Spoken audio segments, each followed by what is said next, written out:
Қайырлы күн, құрметті көрермен, сіздермен бірге Абай жастар подкаст жобасы және тізгінде мен Ботагөз Мұратқызы. Бүгінгі санымыздың кезекті қонағы 018 ақпараттық порталының бас редакторы Думан Кенжеғазыұлы. Думан мырза, қош келдіңіз. Қош көрдік.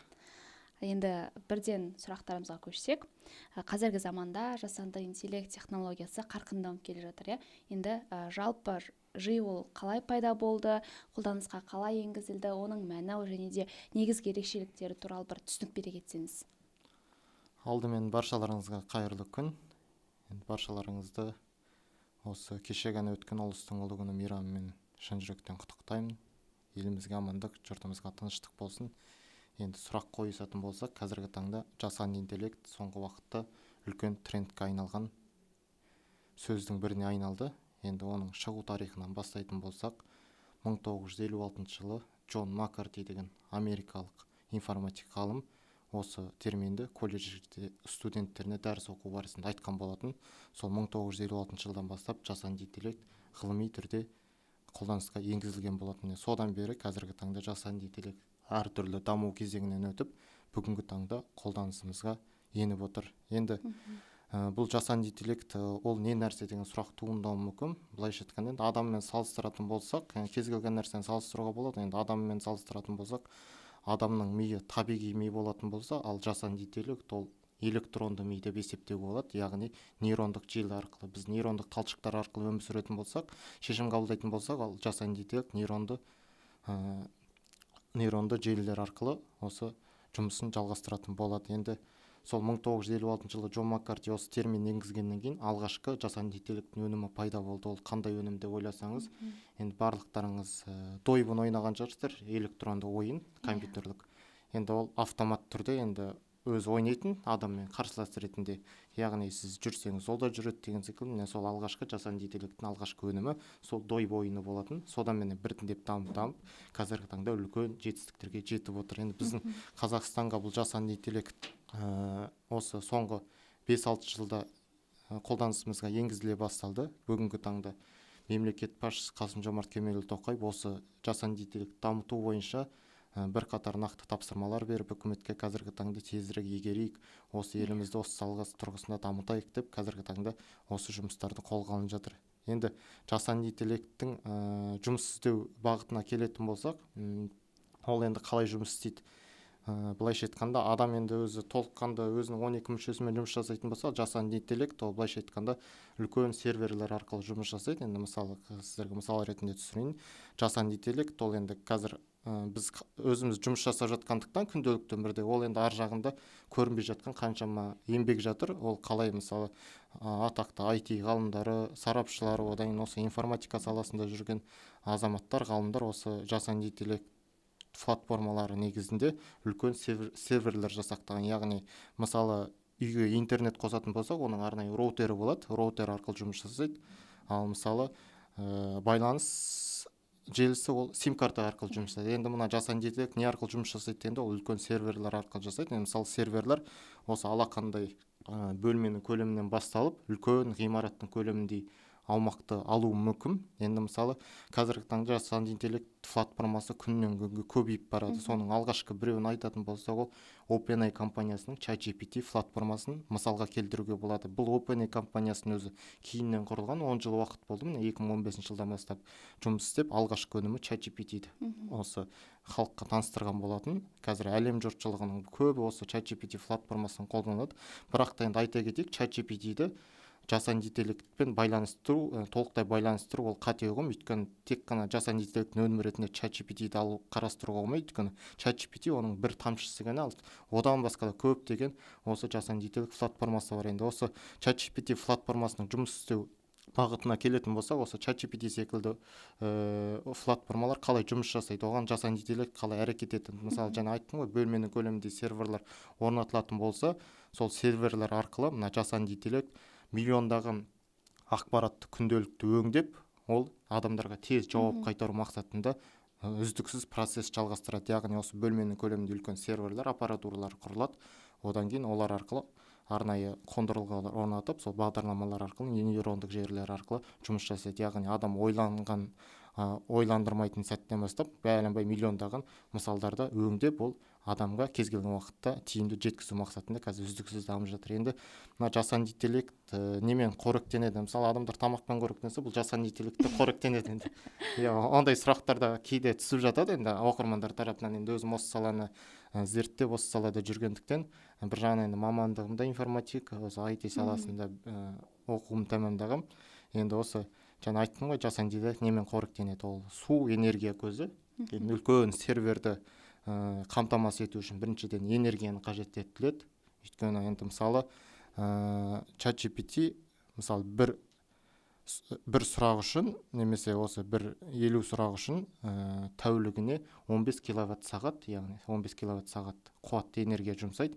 Яғни ол сервердің жұмысын жалғастыру үшін, үздіксіз жалғастыру үшін энергия бірінші қажеттілігі. Екінші кезекте ол серверлер қатты қызиды. Өйткені қазір қолданыс кеңейіп бара жатыр. Ең басында осы ChatGPT шыққанда оны мысалы Қазақстан 10-15 адам қолданатын болса, қазір Қазақстанның тең жартысы қолданады деп айтуға толық негіз бар шығар. Өйткені қазір екінің бірі оқушыларға дейін студенттер деген бәрі осы ChatGPT платформасын қолданғандықтан оның ауқымасы тек Қазақстан аумағынан алатын болса, әлемде оны қаншама адам қолданады. Сондықтан ол сервер қызған сайын оған салқындату әдісі қажет болды. Сол салқындату үшін осы су қажет болды. Сондықтан да ChatGPT-дің әрбір 20 сұрақ үшін 500 миллиграмм су кететін болса, оның 50 сұрағына 2-1 литр аралығында су кетуі мүмкін. Яғни оны салқындату жанама әдісі ретінде қолданады. Сондықтан да осылай жүзеге асырылып жатады. Енді ChatGPT-дің өзі қазір күннен күнге дамып жатыр. Ол ChatGPT сияқты балама әртүрлі платформалар бар. Мына қазір әлемде неше түрлі алпауыт компаниялар бар ғой, Microsoft болсын, Google болсын, басқа Facebook болсын, бәрі бір-бірімен қазір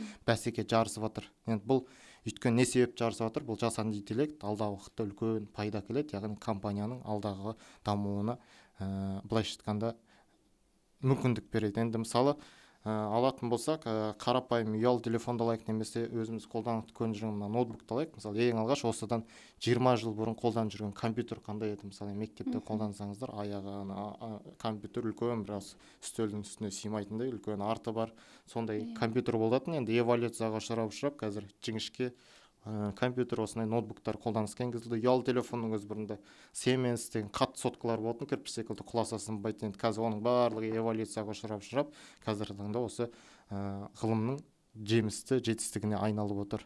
Жақсы, рахмет. Енді жасанды интеллекттің бір салаларда қолдануына байланысты бірнеше түрлері бар, иә? Осы жасанды интеллекттің бір-бірінен айырмашылықтар қандай түрлеріне байланысты? Енді қазіргі таңда жасанды интеллект әртүрлі салаға енгізіліп жатыр. Енді былайша айтқанда жасанды интеллектті жеке нейрондық желінде алып қарастыруға болмайды. Өйткені бұны қосымша көмекші құрал ретінде, мысалы адамға көмекші құрал ретінде, бұл адамда ешқашан алмастыра алмайды. Бірақ та біз өзіміз енді әртүрлі қасиеттеріміз болады. Мысалы жалқаулық болуы мүмкін, еріншектік болуы мүмкін, бірақ та ол жасанды интеллект ондай қабілетке ие емес. Өйткені ол үздіксіз жұмыс жасағандықтан кез келген тапсырманы орындауға қажеттілігі потенциалы жетіп тұр. Сондықтан да қазіргі таңда әртүрлі салаға енгізіліп жатыр. Ол спорт болсын, денсаулық болсын, білім саласы болсын, әртүрлі салада мына жасанды интеллект қазіргі таңда нейрондық желі ретінде енгізіліп жатыр. Енді ақырындап мысал келтіремін. Мысалы инфрақұрылымда қалай енгізіліп жатыр? Мысалы күнделікті қолданып жүрген, мысалы мейрамханаларға барасыздар, одан басқа да әртүрлі қоғамдық орындарға барғанда сіздер қол жуасыздар, қол жуғанда кептіресіздер, мысалы желдеткішпен. Сол кезде автоматты түрде өзі кептіреді. Олай мысалы Астанаға, Семейде көп жерде жоқ, енді Астанаға барсаңыздар, мысалы халықаралық әуежайда кейбір ғимараттарға барсаңыздар, Мегаға барсаңыздар, су автомат түрде ағады, су сабын автомат түрде ағады. Қазір адам өзі басып бірдеңе істеп қимылдауға андай мүмкіндік бермейді. Ерінетін болсын, қазір барлығын қарастырған, соның барлығы осы жасанды интеллект негізінде көмекші құрал ретінде енгізілген. Яғни адамның сол ерінетін адамдар болмаса жеңілдету мақсатында сондай жұмыстардың барлығын енгізіп қойған. Сол сияқты мына әртүрлі салаға енгізіліп жатыр. Мысалы денсаулық саласын алып қарайық. Мысалы денсаулық саласында қазір күрделі операциялар жасалып жатыр. Мысалы сол операцияларды жеңілдету мақсатында қазір жасанды интеллект осы денсаулық сақтау саласына енгізіліп жатыр. Бір мысал айтайын. Осыдан 1 жыл бұрын басқа Оңтүстік Кореяда бір ғалым, Оңтүстік Кореяда сол шетелдегі бір ғалым, мықты хирург, еңбек демалысына шығады. Енді ол ақ халатты абзал жуған болғандықтан енді Гиппократ нанын қабылдаған соң оларда енді тынымсыз күнде неше түрлі операциялар жасайды. Бірақ та енді ол өзінің елінен жырақта 5000 шақырым жерге саяхатқа кетіп қалған. Бірақ та шұғыл операция жасау қажеттігі туындайды. Сол кезде енді ол не істейді? Осы кезде жасанды интеллект көмекші құрал ретінде сынақтан өтеді. Яғни ол хирург басқа мемлекетте жатады, мысалы Қазақстанда жатады, ал иелік оңтүстік Корея. Енді не істеу керек? Ол арнайы электронды түрде операцияны электронды түрде жасайды. Яғни мына жақта операция залы болса, мына жақ өзі ар жақ басқа мемлекетте отырып, соны басқару арқылы операцияны адамды трансплантация жасайды, бір мүшесін, жүрегін ба бірдеңе. Сол кезде адам тірі қалады. Яғни электронды түрде осы жасанды интеллект қазір денсаулық сақтау саласына үлкен әсерін тигізуде. Қазір мысалы елімізде бір тәулікке немесе ұзаққа созылатын операциялар болады, соларды қысқа мерзімде тез істеу мақсатында осы жасанды интеллект қазіргі таңда қолданысына кеңінен жүр. Мысалы өзіміздің Семейде де алайық, мына тіс дәрігерлері де осы стоматологияда да осы жасанды интеллект қолданып жатыр. Яғни осы тістің немесін зерттеу, оны немес демей ақ, соның барлығын осы салаларда да енгізіліп жатыр. Одан тағы бір осы ғылымның жетістігі денсаулық сақтау саласында адамның дене мүшелерін трансплантация жасау. Осы жақында бір неден байқа қалдым, желіден. Адамның, яғни енді басын алмастыру өте қиын ғой. Мысалы бүйрегін ауыстырған, басқасын ауыстырғанды естігенбіз. Енді адамның басын ауыстыру деген енді өте оңай шаруа емес. Енді былайша айтқанда миға сыймайтын дүние. Осы жасанды интеллект құрал арқылы адамның басын бір 5-10 минуттың ішінде қанын ағызбай былай алмастырып үлгерді. Бұның өзі былайша айтқанда бізге фантастика болып көрінуі мүмкін. Яғни жасанды интеллект былайша айтқанда біздің фантастикалық өмірді шынайы оқиғаға негіздеу мақсатында жүзеге асырып жатыр. Енді бұл жалғыз денсаулық сақтау саласы ғана емес, әртүрлі сала, мысалы ауыл шаруашылық саласын алатын болсақ, мысалы көп жағдайда мысалы қазіргі таңда жаз мезгілінде шегірткелер қаптап кетеді, егістік алқаптарда. Енді соларды немесе дезинфекция, залалсыздандыру мақсатында адамдар өздері шығады, маска киіп. Қазір олардың қажеттілігі дрон аппараттары шықты, әртүрлі жасанды интеллект негізген. Яғни адамның қажетінсіз сол өздері басқаратын. Ал қазір төтенше жағдай саласында да, мысалы өрт сөндіру қызметінде де осы арнайы жасанды интеллектке негізделген өрт сөндірушілер шыға бастады. Яғни адам емес, өрттің арасына техника секілді бірден кіріп кетеді, роботтар нелер, соны өздері сөндіріп шығады. Сол сияқты мысалы қазір әртүрлі салада енгізіліп жатыр. Мына білім саласын алатын болсақ, білім саласында роботтар жасалып жатыр. Мысалы бұрында роботтар тек жай функцияларды, автоматты функцияларды орнататын болса, қазір ол басқарылатын деңгейге жетті. Яғни жасанды интеллект, мысалы осы жуырда Алматыда арнайы Digital Алматы деген үлкен форум өткен болатын, халықаралық. Сол жерде бірқатар жасанды интеллект өнімдері таныстырды. Соның ішінде мына робот KZ деген компания өздерінің робот өнімдерін таныстырды. Яғни гуманоид адамдарын, одан кейін кішкентай ит секілді андай роботтарын таныстырды. Яғни оған сен айтасың, оның барлығын орындайды. Амандас десең амандасады, секір десең секір, биле десең билейді. Соның барлығын уже меңгеретін. Енді жуырда мына мен тағы желіден көрдім, Қытай жақта алғаш рет жасанды робот сальто ойланған.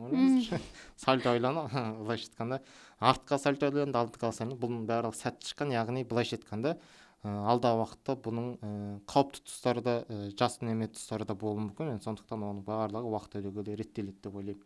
Енді айтып жатырмыз ғой, жасанды интеллект ол медицинада да, білімде де барлық бір әртүрлі өнеркәсіпке дейін әртүрлі салаларда жақсы дамыған деп, бірақ та бір мынандай салада жасанды интеллекттің ықпалы айқын көрінеді деп қандай саланы айта аласыз?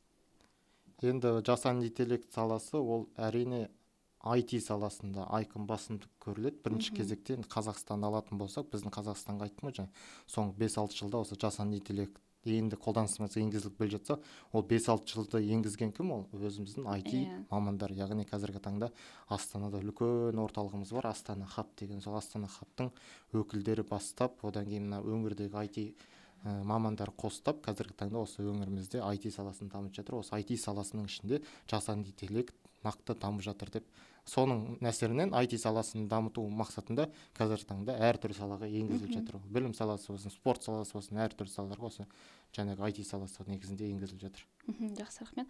Енді біз қазір Instagram желісін, немесе TikTok желісін ашып қалсақ та, бір әдемі бір видео көріністерге де, фото көріністерге тап болып жатамыз. Бірақ та астында жасанды интеллекттің көмегімен жасалған деген белгілер бар, бірақ енді кейде ол белгіні қоймайтын да авторлар кездеседі. Сол жасанды интеллекттің арқасында жасалған туынды мен адамның өзі жасалған туындыны қалай ажыратсақ болады? түпнұсқасы енді негізі. өте орынды сұрақ қойдыңыз, дұрыс айтасыз. Енді барлығымыз байқағандай қазіргі таңда мына жасанды интеллект келгелі бері мына ChatGPT-ді қолданып жатыр, басқа платформалар қолданып жатыр.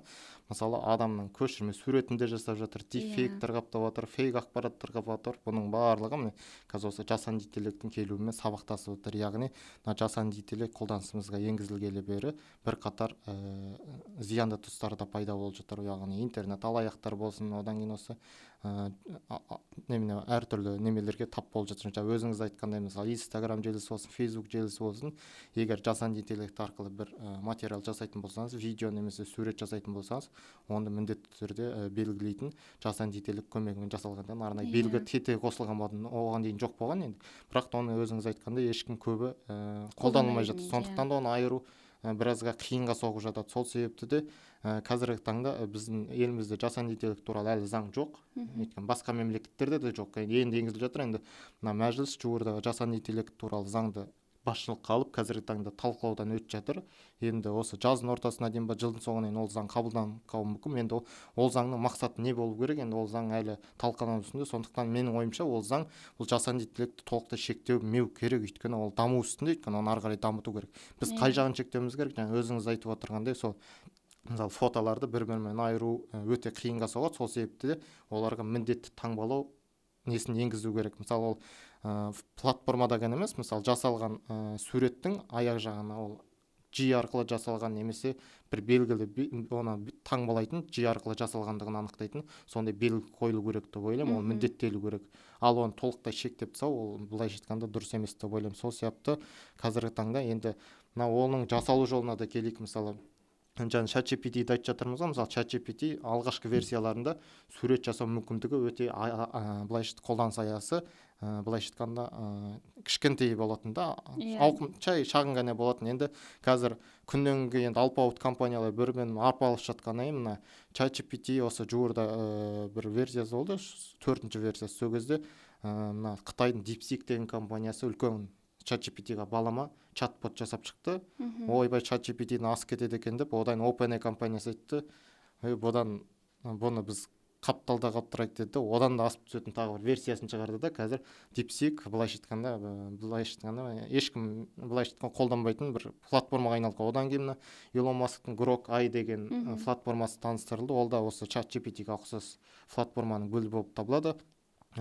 Ол да осы OpenAI компаниясының өнімінен асып түсем деп те ойлап тапты. Бірақ та қазір барлығы конкуренция үстінде жұмыс жасап жатыр. Одан Мета компаниясының, Facebooktың өзінің арнайы қолданбалары да бар. Осы жасанды интеллект барлығы бір-бірімен жарысу үстінде. Сол жарысқан сайын бұл жасанды интеллект даму үстінде келе жатады. Ол даму үстінде келе жатқандықтан оның барлығы біздің өзімізге жақсы да, өйткені оның жақсы мүмкіндіктері пайда болады, арнасы кеңейеді деген секілді.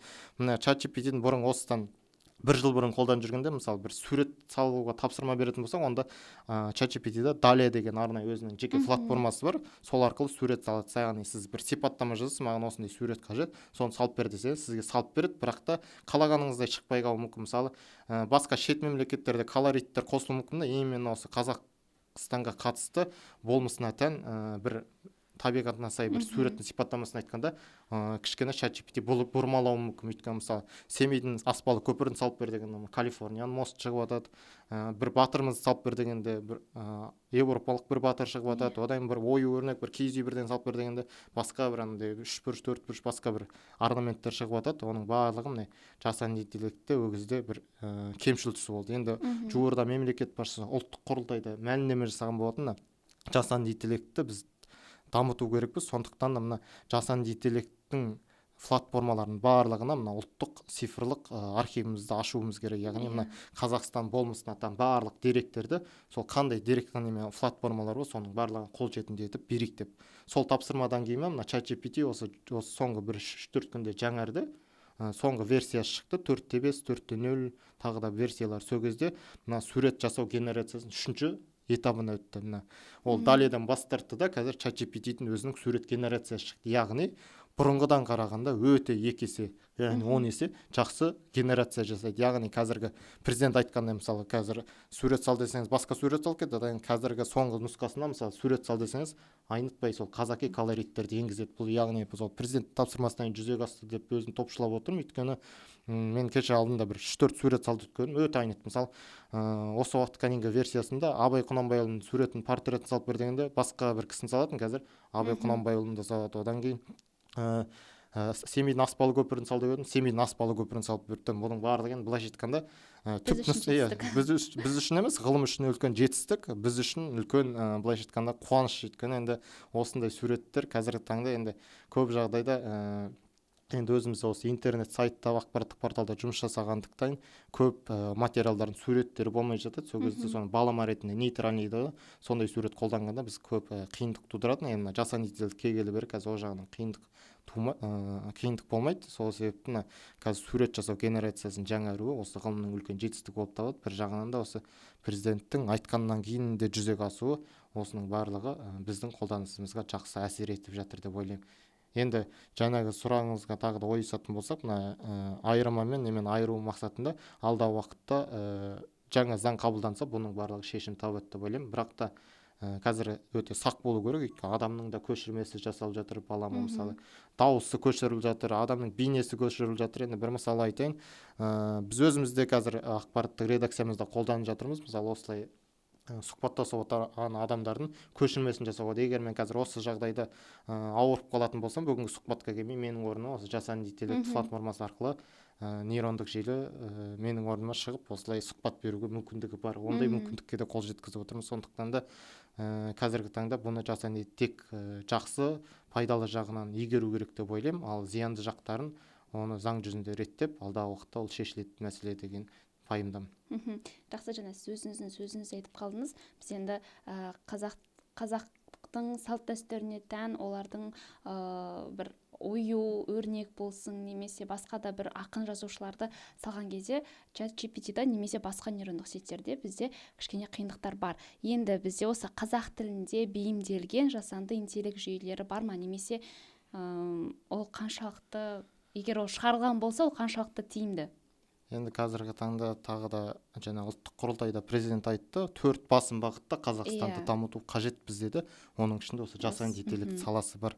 Енді біз басқа салалардан қалып қалсақ та, біз осы 4 сала бойынша озып кетуіміз мүмкін. Соның бірі осы жасанды интеллект. Қазіргі таңда мына біздің осы IT саласында жүрген мамандарымыздың барлығы өте білікті, дарынды, қабілетке ие мамандардың бірі. Өйткені таптырмас, өйткені ананы ойлап табады, мынаны ойлап табады. Тек оларға осы мемлекет тарапынан қолдау болса, оны қазір үлкен жетістікке жетеміз деп ойлаймын. Енді мына жасанды интеллект бойынша жаңағы сұрағыңызға келетін болсақ, мына былайша айтқанда жасанды интеллектті дамыту бойынша үлкен жұмыстар қолға алынып жатыр. Қазіргі таңда жаңа айттық қой, OpenAI'дің ChatGPT бар, Elon Musk'тың Grok-ы бар, Қытайдың DeepSeek-і бар, енді біздің неміз бар дегенде сұрақ келеді. Енді біздің президент тапсырмасымен осы биыл бұйырса жылдың соңына дейін әлем ай деген үлкен халықаралық жасанды интеллект орталығы құрылады. Ол орталық негізінде қазір соны құру бастамасында көптеген жұмыстар атқарылып жатыр. Біздің осы жасанды интеллект саласында жүрген IT сарапшылар, IT мамандар, осы IT қызметкерлері қазір өзіміздің жасанды интеллект тілдік моделін жасап отыр. Ол CAS-LLM деп аталады. Яғни ChatGPT секілді, басқа жаңағы DeepSeek секілді өзіміздің CAS-LLM деген өзіміздің тілдік моделіміз болады. Яғни бұл өзіміздің отандық өніміміз. Бұл отандық өнім әлі кең көлемде таныстырылған жоқ, бірақ та осы Алматыда өткен диджитал форумда, одан кейін осы Астанада, тағы да бірқатар жерлерде өткен үлкен халықаралық дәрежедегі шараларда осы біздің CAS-LLM деген тілдік моделіміз таныстырылған болатын. Бұл тілдік модель солардың пайымдауынша ChatGPT-ден де асып түседі екен. Былайша айтқанда бұл біздің еліміздің үшін IT нарықтағы мамандардың былайша айтқанда маңдай терінің ақталғандығының белгісі. Былайша айтқанда біздің еліміз үшін үлкен жетістік бұл тілдік модельдің жасалып шығуы, яғни өзіміздің тән былайша айтқанда тілдік моделіміз болады. Мысалы енді біз күнделікті қолданып жүрген, мысалы Instagram болсын, Facebook болсын, барлық басқа мемлекеттің өнімі, бірақ біз оны қолданып жүрміз. Ал енді мысалы жасанды интеллект енді қолданысқа енгізіліп жатқандықтан мына әртүрлі платформа, біздің өзіміздің де платформалар болу керек, соған сай аудитория болу керек. Мысалы біз өзіміздің барлық өзіміздің дүниелерімізді күнделікті ChatGPT-ді қолданамыз, DeepSeek-ті қолданамыз, ананы қолданамыз, мынаны қолданамыз. Соны қолданғандықтан олардың біздің әл ауқатын арттырып жатырмыз да. Бізге өзімізге жақсы, бірақ та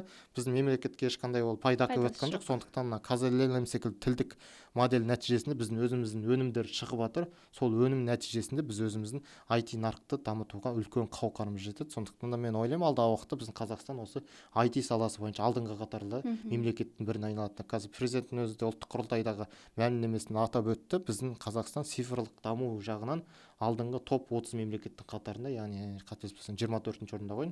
Бұл біздің үлкен жетістік. Яғни біздегі қазір мемлекеттік қызметкерлердің қызмет көрсетілетін қызметтен барлығы электронды түрде көрсетеді. егов мобайл деген арнайы қосымшамыз бар.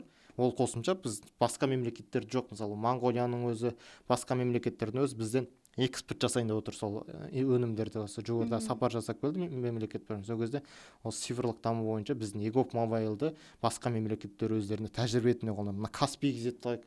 Каспий кз бізде тек қана банк жүйесін ғана емес, кез келген мемлекеттік қызмет болсын, авиабилет, темір жол билет, кез келген қандай біздің қажеттілігіміз бар, соның барлығын осы Каспий кз-тің бір платформаға енгізіп қойған. Бұл да мына осы цифрлық даму бағытында атқарылып жатқан жұмыстардың жетістігі. Яғни осы бағытта біз осы IT саласын дамытып жатыр деп ойлаймыз. Бұл Каспий кз-тің өзіне басқа мемлекеттерде қызығушылық танытып отыр. Өйткені ондай кедергі, мысалы өзім енді саяхатқа жиі шығамын, сол кезде саяхатқа шыққанда төлем жүйесінен ешқандай қиналмаймын. Өйткені Каспий кез келген уақытта кез келген мемлекетте істей береді. Былай енді қолма-қол ақша бітіп қалған жерде сол Каспийдің картасы арқылы төлем төлеп ешқандай қиындық тудырмайды. Сол себепті біздің мемлекеттің осы саласында дамуына үлкен басымдық беру керек. Сондықтан осы салада үлкен нәтиже болады деп ойлаймын. Жасанды интеллекттің дамуына мамандарды даярлау ол өте маңызды.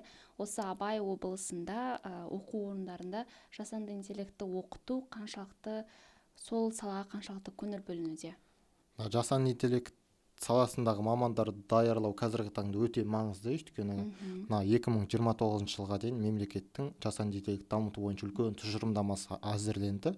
Сол тұжырымдама аясында 2029 жылға дейін біз 1 миллион адамды оқытамыз деді осы жасанды интеллект бойынша. Енді алғашқы бастамасы басталып кетті. Енді сол 1 миллион адамды оқытатын кімдер? Мамандар керек. Енді барлық мамандар барлығын қамти алмайды. Сол себепті осы мамандарды даярлау мақсатында біздің облысымызда арнайы цифрлық даму басқармасы жұмыс жасайды. Одан кейін біздің өңірімізде осы IT саласына қатысты бірқатар мекемелер, білім ордалары жұмыс жасайды. Енді осы саласында атқарылып жатқан жұмыстарға келетін болсақ, бірінші кезекте мына Әлихан Бөкейхан университеті жанында, одан кейін Астана Хафтың филиалы ретінде мына бізде Абай IT Valley технологиялық кластер жұмыс жасайды. Ол жерде арнайы зертханалар бар, жасанды интеллект бойынша айналысатын мамандар бар.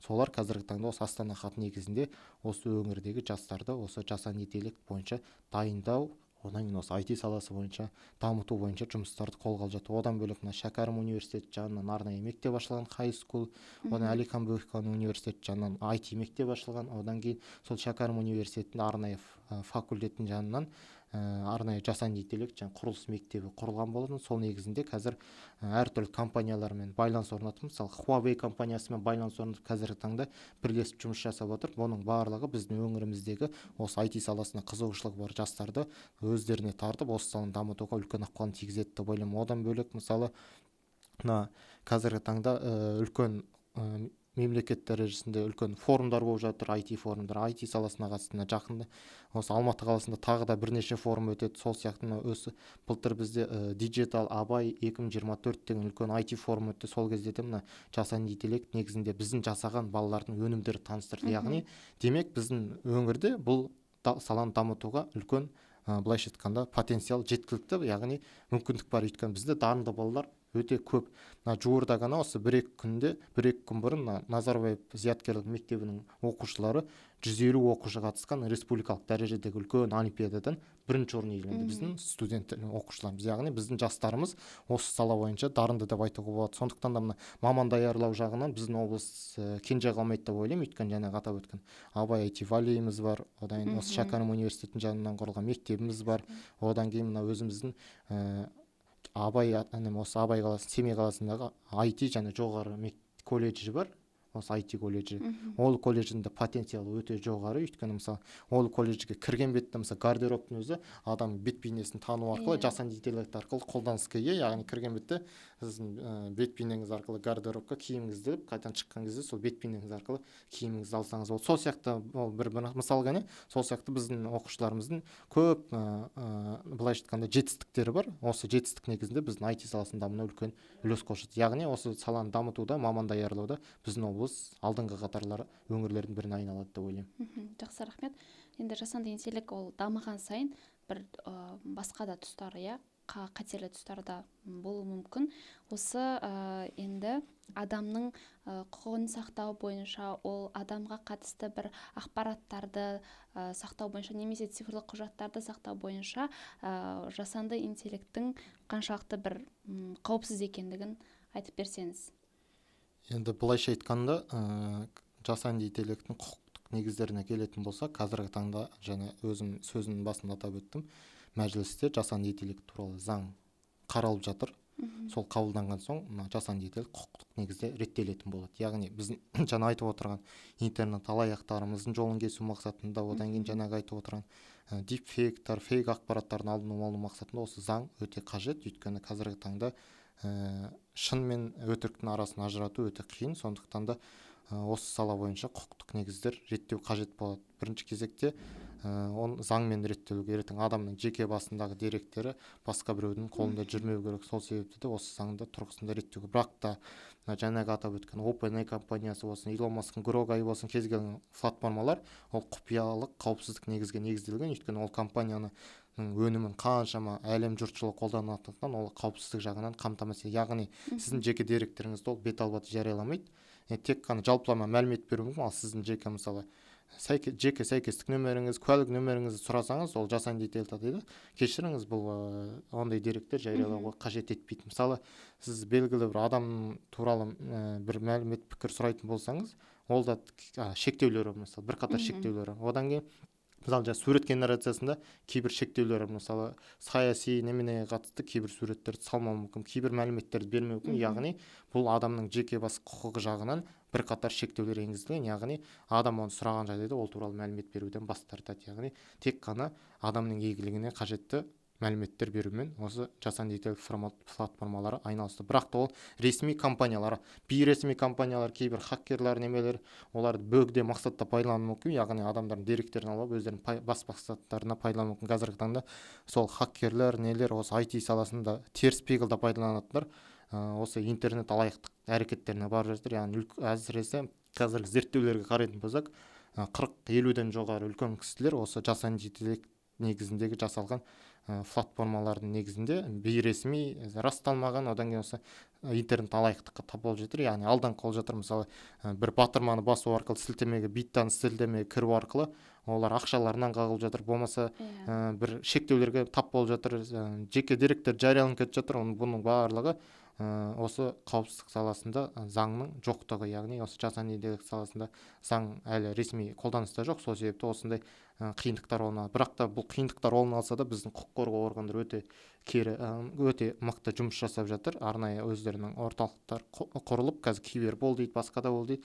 Осы интернет алаяқтықтың алдын алу бойынша жүйелі жұмыстар жүргізіп жатыр. Бірақ та бұл аздық ететіндіктен осы заңды тезірек қабылдау керек деп ойлаймын. Сондықтан осы заң жүзінде біз жасанды интеллекттің кейбір зиянды тұстарына, теріс тұстарына шектеу қоя аламыз деп ойлаймын.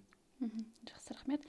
Енді сұхбатымыздың соңында жас көрермендерімізге, жастарға өзіңіздің мотивациялық кеңесіңізді немесе жай болмаса кеңесіңізді айтып берсеңіз. Енді біз қазіргі таңда жасанды интеллектті дамытамыз деп жатырмыз. Елімізді алдыңғы қатарлы елдің айналдырамыз деп жатырмыз. Сондықтан да қазіргі осы өзімнің қатарластарыма, жастарға артында еріп келе жатқан іні қарындастарыма айтарым, осы жасанды интеллект саласын дамыту өте маңызды қадамдардың бірі болмақ.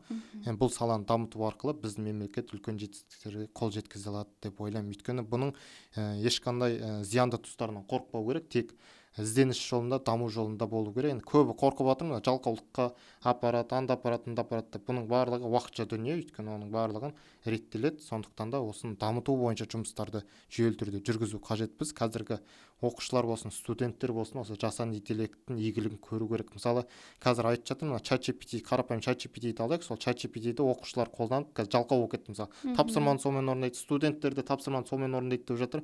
Бірақ та бір жағынан енді 50-50 қарауға болады. Енді мысалы жалқаулыққа айналады, ертең оның сана сезімі төмендеп кетуі мүмкін деп. Ол бір жағынан дұрыс шығар, бірақ та оны толықтай шектеу болмайды. Өйткені егер де сол саланы қолданып, сол платформаны қолданып жатса, біз сол платформаға қалай бейімделуіміз керек. Яғни заманына қарай бөркін тигізді, біз сол платформаға өзіміздің тапсырмамызды, өзіміздің мәліметтерімізді беруіміз керек. Яғни мысалы ChatGPT-дан осыдан 3-4 жыл бұрын абай жолын сұрайтын болсақ, қысқаша ақпарат беретін болса, біз оны сұраған сайын олар даму үстінде болады да. Қазір іздесеңіз, қазір абай жолын жіліктеп талдап береді, былайша айтқанда. Сол сияқты біз балалар егер ChatGPT-ді қолдана ма, ондайша біз сонымен жұмыс жасауымыз керек. Яғни соған барлық тапсырмаларды да, басқа мәліметтерді соған енгізіп, тек жақсы жақтарына қарай бұру керек. Мысалы, егер де біз оларды шектейтін болсақ, ертең олар қоғамнан да алшақ болуы мүмкін, ертең заманнан да алшақ болуы мүмкін. Сондықтан да бұл дамуын шектеу бір жағынан дұрыс емес деп ойлаймын. Ал неге келетін болсақ, ана кейбір теріс пиғылдарына келетін болсақ, оны енді ата-аналар оқушыларды кейбір жағынан бір бақылап отырғаны жөн деп санаймын. Өйткені енді басқа мақсатта пайдаланып кетпеу мақсатында, енді тек оны жақсы мақсатында, оны игеру мақсатында, дамудың мақсатында пайдалануды қолған дұрыс деп ойлаймын. Енді осы сұхбатқа шақырғандарыңызға рахмет. Осы жасанды интеллект саласы әлі даму үстінде, дами береді деп ойлаймын. Енді жасанды интеллект бұл уақытша тренд қана. Оның орнын алдағы уақытта басқа тренд басуы мүмкін. Мысалы, бұрында да әртүрлі трендтер болды, уақытына сай өзі жүріп отырады. Бұл енді жасанды интеллект алдағы бір 15-20 жылда осы трендте болады деп ойлаймын. Былайша айтқанда жасанды интеллект адамның нұсқауымен ғана тапсырмаларды орындайды. Яғни сен былай істе, бүйт, сөйт деп кез келген тапсырмаңызды орындауы мүмкін. Бұл жасанды интеллект. Ал енді жасанды интеллекттің алдағы уақытта орнын басатын ол супер интеллект. Ол жасанды интеллект пен супер интеллекттің айырмашылығы, жасанды интеллект нейронды желілер арқылы біз берген тапсырмаларды адам нұсқаумен орындайтын болса, ал супер интеллект ол адамның нұсқауын қажет етпейді, яғни өзі біліп істейді, былайша айтқанда. Сондықтан да ондай деңгейге енді былайша айтқанда қорқыныш та бар енді бір жағынан, бірақ та соған біз дайын болуымыз керек, одан қорықпауымыз керек. Енді бұрында енді ата-бабаларымыз ойлаған жоқ қой, ұялы телефон ұстаймыз, бүйтеміз, осы жасанды интеллект қолданамыз деген түстеріне де кірмеген, былайша айтқанда. Сондықтан да бұдан сол ұялы телефонда келді, қолданысымызға енгізілді, сол сияқты жасанды интеллектті қолданысымызға енгізіледі. Сондықтан осы саланы дамыту бойынша нақты жұмыстар қолға алынса, үлкен жетістікке жетерімізге сендім.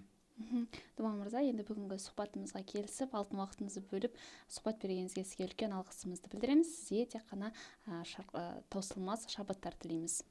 Құрметті көрермен, Абай жастары подкастының кезекті саны өзінің мәресіне жетті. Амандықта кездескенше аман сау болыңыздар.